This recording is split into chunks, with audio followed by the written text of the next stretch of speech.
Begitulah perumpamaannya, begitulah tamsilannya.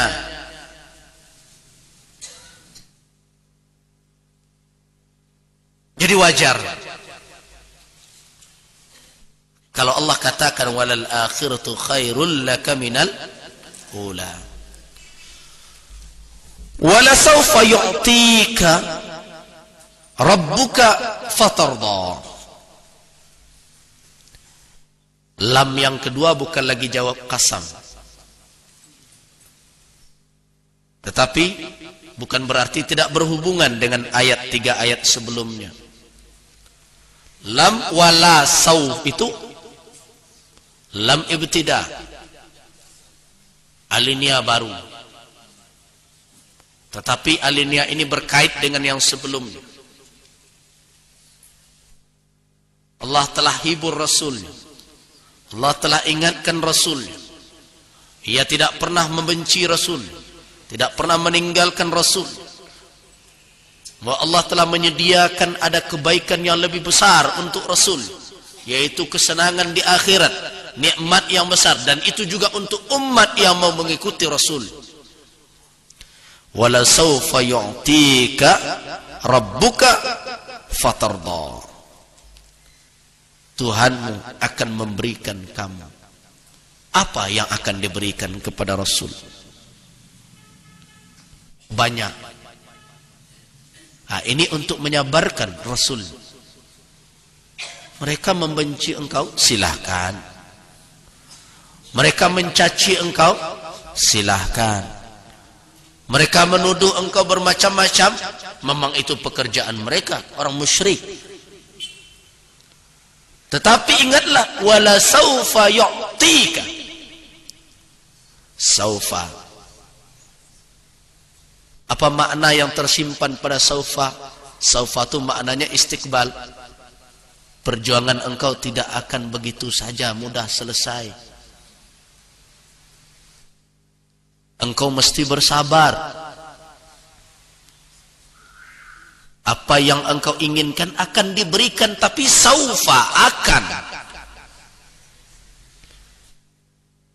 Masa ya ada orang yang berjuang kini, tidak sabar menunggu besok hasilnya. Saya pernah dialog dengan seorang dai yang sering keras mengajak umat. Umat dan seribu aku tidak amuh lagi di lunak-lunaan. Kalau macam-macam labrak dan tidak sesuai daram, nah, kan kalimatnya begitu. Labrak, daram, libas. Amo kecian. Kiro-kiro dengan libas dan daram dalam labrak tu baralamu umat kau ke berubah.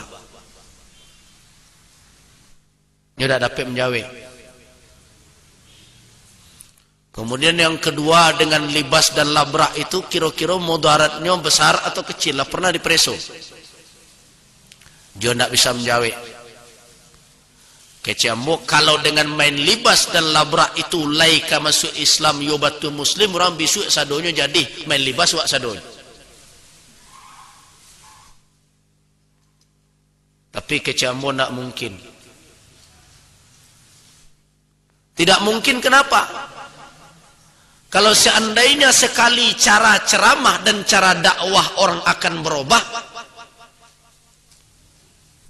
Ambo Rasul mulai beko, kalau memang ada jaminan seperti itu, ambo kumpulkan buku ambo jual sadon. Jadi tidak ada guna ceramah suai. Orang lah sadar sadonya pak. Nah jadi perlu kesabaran. Jangan ada yang berfikir sekali berceramah, ko dan sa surau kuah dan sa masjid kuah, kau jadi orang saleh sadonya. Ambo berdoa, saya taruh dalam hatinya, mudah-mudahan lah dan mendengar.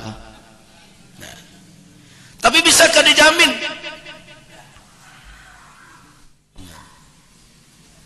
Jadi Allah ingatkan, wala saufa yu'tika. Tuhanmu akan memberikan, tapi saufa di situ akan.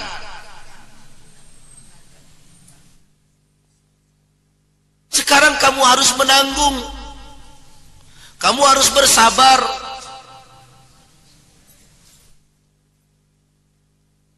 Kamu harus pikul. Sabarlah. Dalam berceramah tidak semua orang akan suka kepadamu. Ada yang ngecen, Ustaz, ceramah Ustaz acok orang tersinggung. Kecambo kalau dipikir ada ceramah hendak menyinggung orang, ya tak jadi ceramah. Ibu SMS, apalagi setelah ambo kecekkan.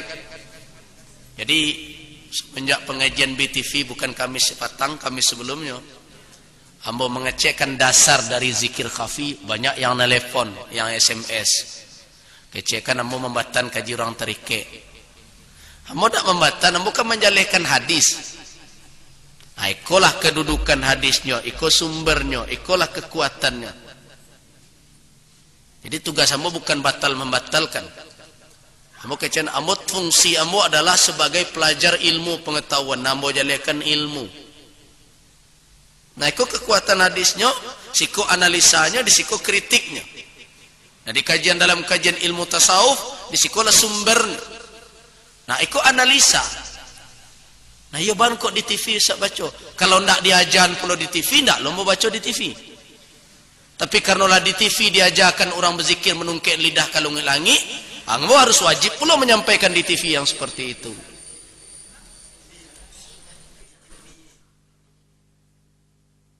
Tapi sebelum itu ndak pernah memajakan di TV, membantah di TV yang seperti itu. Ya, ada SMS bangkok di TV, Ustaz sampean. Kena ambona memulai. Sebelum itu adonan memulai. Diajarkan ke jamaah kalau berzikir khafi, datangkan garaman, tutup mulut arek-arek, tanah ngok, tungkekkan ujung lidah ke langit-langit. Nah, kalau ndak ada namanya buik pulau di TV seperti itu, ya tendak lo mau sabuik di TV. Nah, jadi kita melihat. Jadi banyak orang tersinggung. Ya jawaban ambo ndak pernah berpikir sebelum ceramah orang tersinggung ndak tersinggung. Ya kalau berpikir orang tersinggung ndak jadi ambo pai ngaji. Aku tersinggung lo orang di ambo di rumah. Selama itu jalannya. Jadi memang rumit. Nah, apakah akan berhasil? Pasti. Tetapi kapankah? Wala saufa yu'tika, akan datang kepadamu. Tapi siapa yang akan memberikan? Bukan kita, Rabbuk, Tuhan. Nah, ini juga menyadarkan Rasul dan mengingatkan dai sekarang, jangan mengira bahwa keberhasilan membentuk umat adalah pekerjaan kita.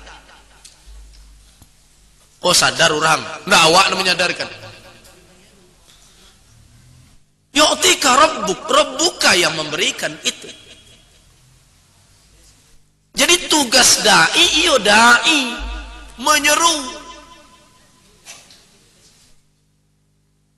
Tapi tugas hidayah Allah. Nah, itu yang diingatkan di dalam ayat sebelumnya Al-Ghasiyah, diingatkan oleh Allah, fadzakir innama anta mudzakir lasta alaihim. Nah, seorang dai jangan merasa bahwa dia bisa membagi-bagikan petunjuk kepada orang lain. Kau debus ketek bu ah, kau hidayah ente bu separuh. Tidak bisa. Kalau bisa demikian, mulhaman kok nak ngaji kini suek jangan datang lolai, bawa saya hidayah aku setek ah pulang. Dan lain lolai. Nah, kalau ada yang beriktikad seperti itu, keliru pemahaman itu. Makanya ada konsep seolah-olah seorang guru bisa menjadi petunjuk yang pasti. Aku dulu yang mau kritik bukan hanya di Sumatera Barat. Semenjak dari Mesir dulu mau kritik ke Syekh ambo. Di dalam ajaran tariqah namanya ada namanya Rabitatul Mursyid namanya. Rabitah Mursyid itu, mau bicara tarekat bukan tak pernah satu.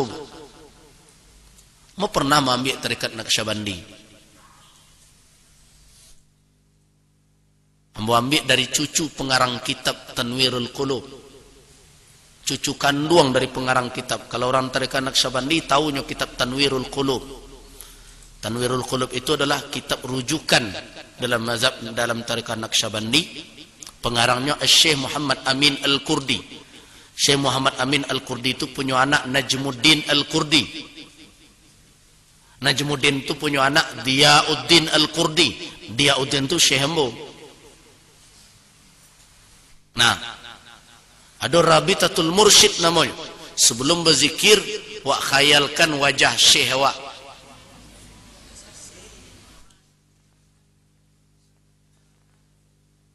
Itu dalam kondisi tawajuh. Biasanya sebelum membaca khatam, namukan khatam kawajkan. Itu diawali dulu dengan macam-macam. Ada Fatihatus Syarif, kata dia. Baca Fatihah. Ikhlasus Syarif, baca Qul Huwallahu Ahad. Wal Ashris Syarif, baca Wal Asri. Salawatus Syarif, baca salawat. Kemudian baru ada picamato, ada Rabitah Kubur namanya dulu. Khayalkan seolah-olah engkau dalam sakit maradul maut, sakit kemati. Wajah ajaluka, datanglah ajal engkau. Wabakiya man haulaka, menangislah sekeliling engkau. Fala haula wala laka wala quwwah illa billah. Fayughassilunaka, mereka membasuh engkau, memandikan engkau. Yukafinuna, mereka mengkafani engkau dan menyolati engkau. Engkau dibawa ke kuburan, engkau diletakkan di liang lahat, engkau ditutup dengan papan, dan engkau ditimbun, dan engkau tidak bisa keluar lagi ketika itu. La yabqalaka siwallah. Nah, itu Rabitah Kubur namanya. Nah, itu tidak ada masalah. Tapi ada sesudah itu Rabitatul Mursyid. Khayal anna syekhaka, coba khayalkan bahwa syekh engkau lah yang akan membawa engkau ke hadapan Allah. Sempurnakanlah, yang i'tikadkanlah bahwa syekh engkau itu adalah wali Allah. Nah, berbagai macam cara-cara itu saya sendiri membantah waktu itu ketika dialog dengan khalifah dari syekh. Saya katakan, ana la a'taqid hadza. Kamu tidak bisa mengiktikadkan yang seperti ini. Kenapa? Karena saya yakin hidayah adanya adalah dari Allah Subhanahu wa taala. Terus Syekh Mo bertanya, dan apa pandangan engkau kepada guru engkau? Pandangan ambo ke guru ambo ndak lebih adalah jalinan mahabbah, kasih sayang, karena beliau adalah guru ambo. Nah, kalau toh teringat ambo ketika berzikir, karena zikir diajarkan dek guru ambo, ingatan ambo adalah sebagai cinta ambo ke guru ambo, rasa terima kasih di dalam hati dan syukur kepada Allah. Nah, barakah lapangnya orang tarikat di Mesir ketika ambo mengecek mereka itu, wadhaka maqamak. Nah, kalau baik itu i'tikad engkau, itu pula makam engkau, pakailah nan serupa itu. Atibo dewa siko, itu kerajunan salah atau nan serupa itu merusak kaji kami. Jadi kelapangan dalam berbeda pendapat juga harus. Jadi wala saufa yu'tika rabbuka, Tuhanmu akan memberikan kesuksesan kepadamu. Berujung nanti, ya Muhammad, sabar engkau menghadapi mereka, sabar engkau menghadapi berbagai macam tingkah pola mereka. Allah akan berikan kepadamu. Benarkah janji Allah? Terbuktikah? Terbukti. Kapan? Penaklukan kota Mekah. Nah, itu idza jaa nasrullahi wal fath. Nah, itu yang dijanjikan oleh Allah. Nabi akan masuk lagi. Beliau melihat orang-orang Quraisy yang dahulu menantang beliau, mati-matian berusaha membunuh beliau dengan segala cara, tetapi mereka masuk ke agama Allah berbondong-bondong. Fatar